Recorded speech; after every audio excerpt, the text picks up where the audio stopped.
1947 में जब देश आज़ाद हुआ, उसके बाद 51 में पाकिस्तान का जो नापाक इरादा हमारे देश का सिरमौर कश्मीर को अपने साथ मिलाने का था, कबीलाई भेष में पाकिस्तानी सैनिकों ने कश्मीर पर हमला किया, जिसका तत्कालीन जो कश्मीर के आवाम थे, शेख अब्दुल्ला साहब के नेतृत्व में वहाँ के आम लोग, भारतीय सेना ने जमकर मुकाबला किया और उस हमले को विफल किया। ये सेना और जनता के बीच का जो एक जुड़ाव था, वो उसकी कहानी शुरू होती है भारतीय सेना के गौरवमयी इतिहास की। हमारे एक और पड़ोसी दुश्मन चाइना ने 20 अक्टूबर 1962 को हमारे देश के खिलाफ युद्ध की घोषणा कर दी।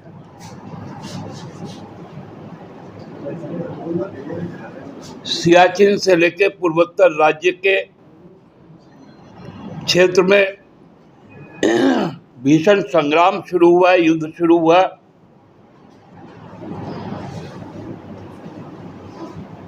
देश के बहादुर फौज ने चाइना को जबरदस्त तौर पर जवाब दिया। इस दौरान तत्कालीन प्रधानमंत्री जवाहरलाल नेहरू ने देशवासियों को भी इस लड़ाई में अपना सर्वोच्च न्यौछावर करने का जब आह्वान किया, तो भारतीय जनसंघ के एकमात्र सदस्य अटल बिहारी वाजपेयी सांसद हुआ करते थे। उन्होंने युद्ध के दौरान तत्कालीन प्रधानमंत्री जवाहरलाल नेहरू जी को कहा कि देश को बताना चाहिए, देश के संसद को बताना चाहिए कि हमारे देश के सैनिकों का पराक्रम और दुश्मन देश चाइना का जो आक्रमण है, उस विषय में देश को पूरी जानकारी होनी चाहिए।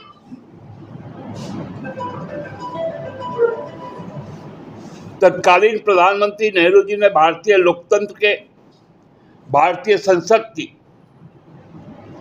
जो गरिमा है और जो आस्था है, उसको सर्वोच्च माना और 8 नवंबर युद्ध के चलते हुए, युद्ध उस समय जारी था, 8 नवंबर 1962 को संसद का विशेष सत्र बुलाया, केवल एक सदस्य के मांग पर।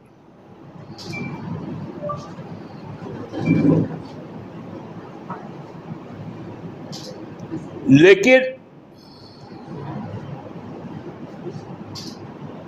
जो पहलगांव में जो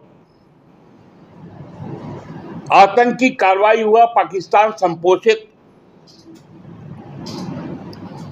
उसके बाद लगातार पूंछ में, राजौरी में पाकिस्तान की कार्रवाई हो रही है।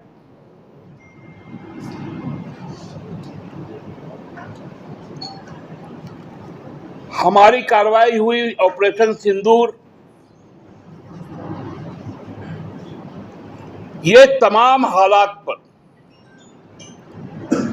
अभी तक संसद को नहीं बताया गया, संसद यानी देश को नहीं बताया गया। एक राष्ट्र के नाम संबोधन हुआ प्रधानमंत्री जी का।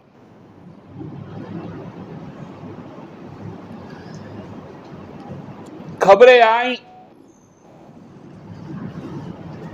कि चाइना भी उस वक्त पाकिस्तान को मदद किया था, तुर्की भी किया था, अजरबैजान भी किया था। ये सब खबरें समाचार चैनलों में आई, देश विदेश के मीडिया में आया, लेकिन सरकार की पुष्टि नहीं आई। देश पूरी तरह पहलगाम हमले के बाद भारत सरकार के साथ खड़ा है। हम आज भी भारत सरकार के साथ खड़े हैं।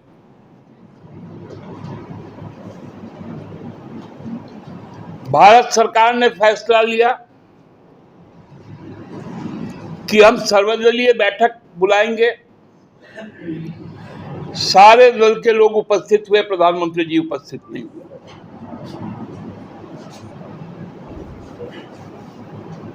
हम लोगों ने कहा कि भाई आप संसद का सत्र बुलाइए, लेकिन आपने क्या किया? आपने सर्वदलीय संसदीय प्रतिनिधिमंडल का गठन किया कि जो विदेशों में जाकर बताएंगे कि भारत की स्थिति क्या है, भारत का रिटेलिएशन क्या है। हमने उसका भी स्वागत किया।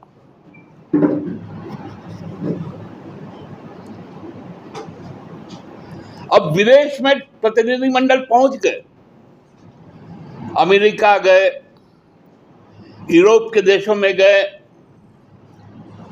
मिडिल ईस्ट के देशों में लोग गए, ऑस्ट्रेलिया गए।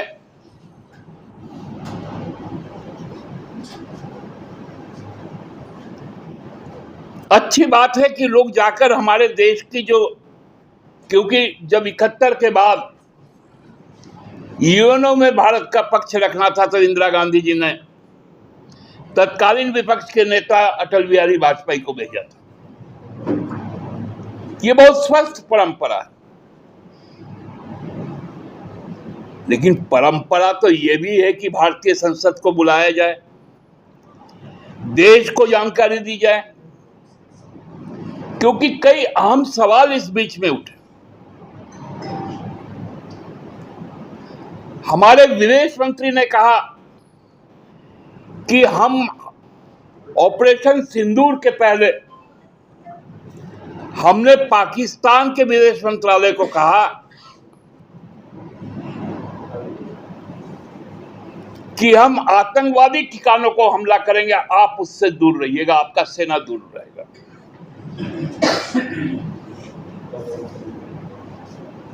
अब सवाल ये उठता है, यदि विदेश मंत्री का यह बयान है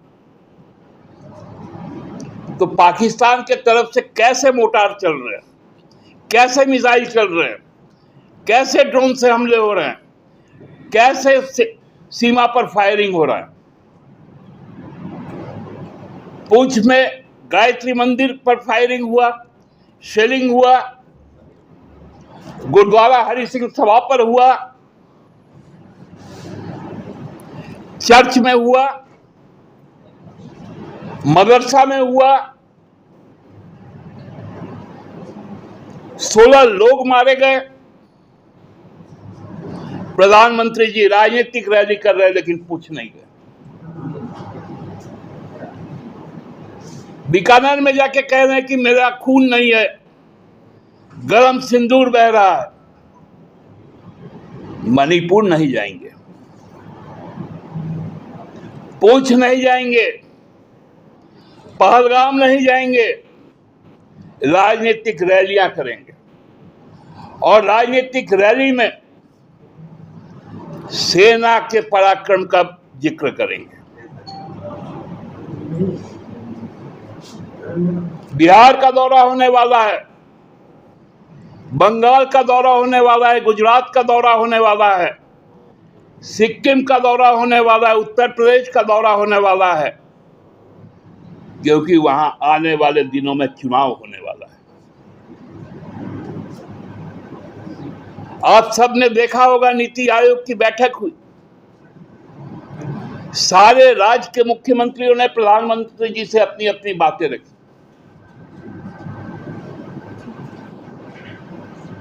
सारे राज्य के मुख्यमंत्रियों का संबोधन प्रधानमंत्री के समक्ष हुआ, उनकी चाहिदाएं, उनकी आकांक्षाएं की चर्चा हुई। आखिर आज कौन सा परिस्थिति आ गया कि प्रधानमंत्री जी केवल एनडीए शासित राज्यों के मुख्यमंत्री के साथ अलग बैठ रहे हैं?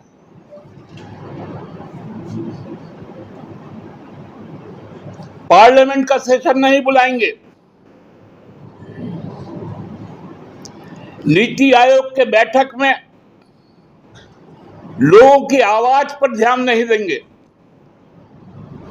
अपने शासित राज्यों के मुख्यमंत्रियों के साथ गुफ्तगू करेंगे।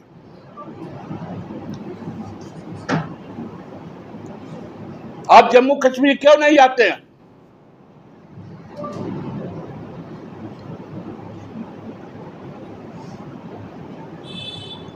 हम तो कहते हैं प्रधानमंत्री जी से, हम लोगों ने आग्रह भी किया